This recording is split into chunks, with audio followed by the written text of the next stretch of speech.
My name is Ross Miner and I am blind. I went blind when I was 8 years old. My mother decided to divorce my father, and so while my brother and I were sleeping, my dad came in the room and shot both of us in the head, and then he committed suicide, and I was left blind and unable to smell, and my brother died from it. Even though I was asleep during the shooting, I was conscious for it, but the brain has a way of blocking out extremely traumatic memories. So as a result of that, I did develop post-traumatic stress disorder.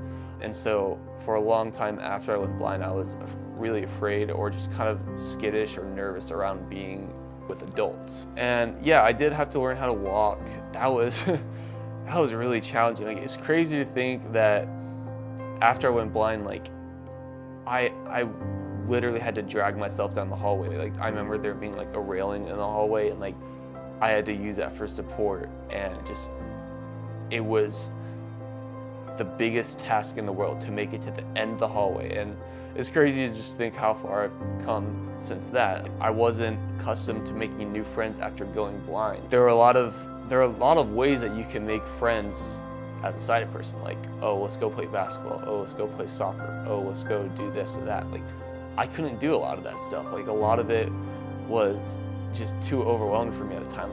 You know, everything that I went through kind of caused me to mature a lot faster mentally and emotionally than a lot of people my age. As I grew up, I became more bitter and angry, and I ended up taking that out on a lot of people who probably meant well, and I would just kind of just lash back at them because I was so angry.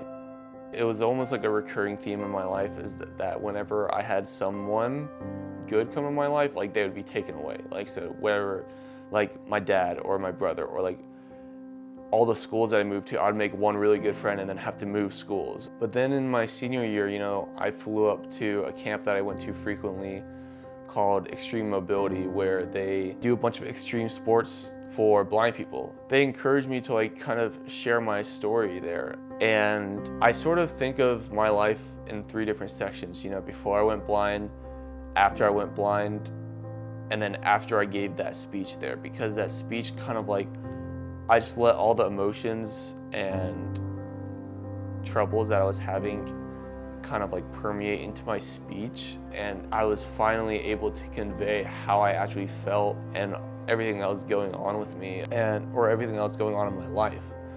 And so after that, I sort of kind of had to break through with everyone at high school, and ever since, my life has just been moving forward in leaps and bounds. You think that someone is doing well, but you just actually don't know, because every person's life, every person that you walk by each day, their lives are infinitesimally more complex than you can actually imagine.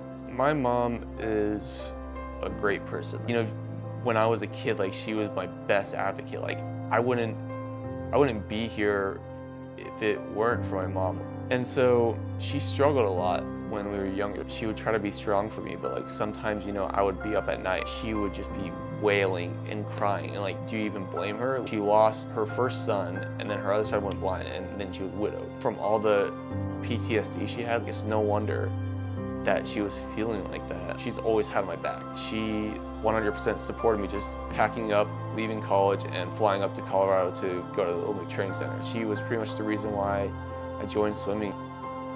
Swimming was my passion. Like, water has always been my comfort zone. Like, just the temperature, the feel of it, like the sound, especially the sound. Like, I could listen to the rain all day. I applied to the Olympic Training Center, and I was like, I know that I have room for a lot more potential, and that I'm worth, you know, training and coaching. And so 2 weeks later, I packed up and flew out to the Olympic Training Center. And ever since, I've just been there training every single day and competing at meets. Things that you want badly in life aren't going to come easy to you. And so if you just be yourself, things will turn out okay for you. I'm just the kind of the person who doesn't go down without a fight. Like, me being stubborn, yeah, it could be a disadvantage, but then a lot of the times, like, being stubborn has has brought forth some of my greatest achievements.